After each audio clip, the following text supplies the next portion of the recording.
അമേരിക്കയിലെ തിരക്കേറിയ ജീവിതത്തിൽ നിന്ന് ഇന്ത്യയുടെ ആത്മീയ തലത്തിലേക്ക് ഒരർത്ഥത്തിൽ പറഞ്ഞാൽ പറന്നിറങ്ങുകയായിരുന്നു സാധ്വി ഭഗവതി സരസ്വതി. ലോസ് ഏഞ്ചൽസിൽ നിന്നാണ് മഹാകുംഭമേളയിൽ പങ്കെടുക്കാനായി സാധ്വി ഭഗവതി സരസ്വതി ഇന്ത്യയിലെത്തിയത്.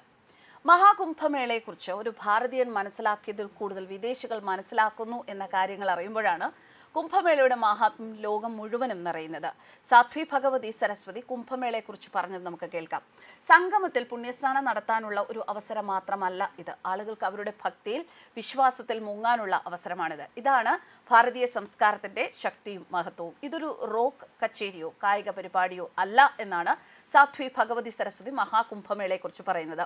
സ്റ്റാൻഫോർഡ് സർവകലാശാലയിൽ നിന്ന് ബിരുദം നേടിയ ഭഗവതി സരസ്വതി കഴിഞ്ഞ 30 വർഷമായി ഋഷികേശിലെ പരമാർത്ഥ നികേതനിലാണ് താമസിക്കുന്നത്. ഫ്രാങ്കിന്റെയും സൂസൻ ഗാർഫീൽഡിന്റെയും മകളായി അമേരിക്കയിലാണ് സാധ്വി ഭഗവതി സരസ്വതി ജനിച്ചത്. 1996 ഇന്ത്യ സന്ദർശിക്കാൻ വന്ന സാധ്വി ഭഗവതി സരസ്വതി ഇന്ത്യൻ സസ്യാഹാരത്തിലും തത്വചിന്തയിലും ആകൃഷ്ടയായി. വെറും 30 വയസ്സുള്ളപ്പോൾ അവർ കുടുംബത്തെ ഉപേക്ഷിച്ച് സന്യാസം സ്വീകരിച്ച് ഋഷികേശിലെ ഗംഗാതീരത്ത് സ്ഥിതി ചെയ്യുന്ന പരമാർത്ഥ നികേതൻ എന്ന ആശ്രമത്തിലെത്തി. ഗംഗാതീരത്ത് തന്നെ ഒരു പർണശാല ഉണ്ടാക്കി അവിടെ താമസവുമായി. ഭഗവതി സരസ്വതിക്ക് മനഃശാസ്ത്രത്തിൽ PhD ബിരുദമുണ്ട്. ഡിവൈൻ ശക്തി ഫൗണ്ടേഷന്റെ പ്രസിഡന്റാണ്. ഇപ്പോൾ ഋഷികേശിൽ താമസിച്ച് സ്ത്രീ ശാക്തീകരണത്തിനായി പ്രവർത്തിക്കുകയാണ്. 144 വർഷത്തിൽ ഒരിക്കൽ മാത്രം സംഭവിക്കുന്ന അപൂർവമായ നിമിഷങ്ങൾക്ക് സാക്ഷ്യം വഹിക്കുകയാണ് പ്രയാഗ്രാജ്. 35 കോടിയിലേറെ ഭക്തരാണ് ത്രിവേണി സംഗമത്തിൽ മുങ്ങി ഭക്തിയുടെ പരകോടിയിലെത്താനായി പ്രയാഗ്രാജിലേക്ക് വരിക. ഇതിനിടെ മഹാകുംഭമേളയ്ക്ക് ആദരവ് അർപ്പിച്ച മഹാകുംഭമേളയുടെ പതാകയുമായി ആകാശത്ത് പാറിപ്പറന്ന പെൺകുട്ടിയുടെ ദൃശ്യങ്ങളും വൈറലാവുകയാണ്. ജനുവരി 8 ഭൂമിയിൽ നിന്നും 13,000 അടി ഉയരത്തിൽ നിന്നുള്ള അനാമികയുടെ സ്കൈ ഡ്രൈവ്.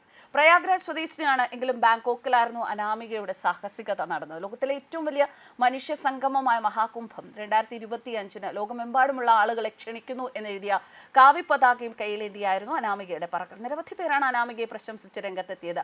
അഭിമാനകരമായ നേട്ടം, ജയ് ശ്രീറാം തുടങ്ങിയ കമന്റുകളും വന്നിട്ടുണ്ട്. ഇനി മറ്റൊരു തുർക്കിക്കാരിയെ കൂടി അറിയാം. ലോകം ഇങ്ങനെ ത്രിവേണിയിലേക്ക് ഒഴുകുമ്പോൾ മതവും വിശ്വാസവും രാജ്യാതിർത്തികളും ഒക്കെ കടന്ന് മഹാകുംഭ വിശ്വാസം ആകെ തരംഗമാവുകയാണ്. ഇസ്ലാം മതവിശ്വാസിയായ തുർക്കിക്കാരി പിനാർ എന്നാണ് പേര്. മഹാകുംഭയിലെ സ്നാനാനുഭവം പറയാൻ 100 നാവുകളാണ്. ഞാൻ ഈ നാടിന്റെ ആത്മീയ യാത്രയിൽ പങ്കാളിയാകുന്നു.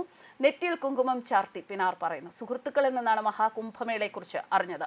ത്രിവേണി സംഗമത്തിലെ ഈ ആത്മീയോത്സവത്തിൽ പങ്കുചേരാൻ വർഷങ്ങളായുള്ള കാത്തിരിപ്പായിരുന്നു. ഇതൊരു ദൈവികമായ അനുഭവമാണ്. പുരാതനമായ ഭാരത സംസ്കൃതിയുടെ ഭാഗമായി ഞാനും ഒഴുകാൻ തുടങ്ങുന്നതിന്റെ അനുഭവം. ഗംഗയിൽ കുളിക്കുന്നതും പ്രയാഗയുടെ മണ്ണിൽ നടക്കുന്നതും മറ്റേതോ ലോകത്തെത്തിയ അനുഭവമാണ് തനിക്ക് തരുന്നത് എന്ന് പിനാർ പറയുന്നു.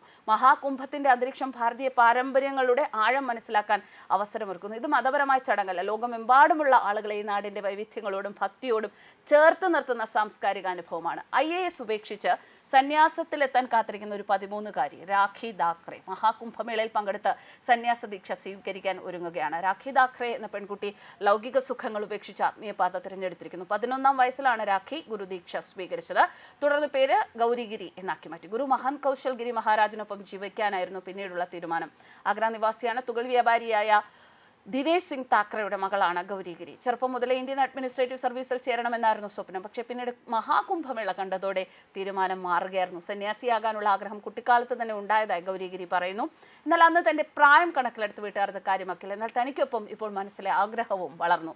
മഹാൻ കൗശൽ ഗിരിയും ആദ്യം യോജിപ്പ് പറഞ്ഞിരുന്നു. ഒരു സന്യാസിയുടെ ജീവിതം അത് നമ്മൾ പ്രതീക്ഷിക്കുന്നത് പോലെയല്ല, അങ്ങേയറ്റം വെല്ലുവിളി നിറഞ്ഞതാണ്. അത്തരമൊരു തീരുമാനത്തിലൂടെ ഉണ്ടാകുന്ന ഉത്തരവാദിത്വവും ബുദ്ധിമുട്ടുകളും അദ്ദേഹം പറഞ്ഞു മനസ്സിലാക്കി തന്നു. പുനർവിചിന്തനം നടത്താനുള്ള അദ്ദേഹത്തിന്റെ മുന്നറിയിപ്പുകളും നിർദ്ദേശങ്ങളും ഉണ്ടായിട്ടും ഒരു സന്യാസിയാകണം എന്ന ചിന്തയിൽ താൻ ഉറച്ചു നിന്നതായും ഗൗരിഗിരി പറഞ്ഞു.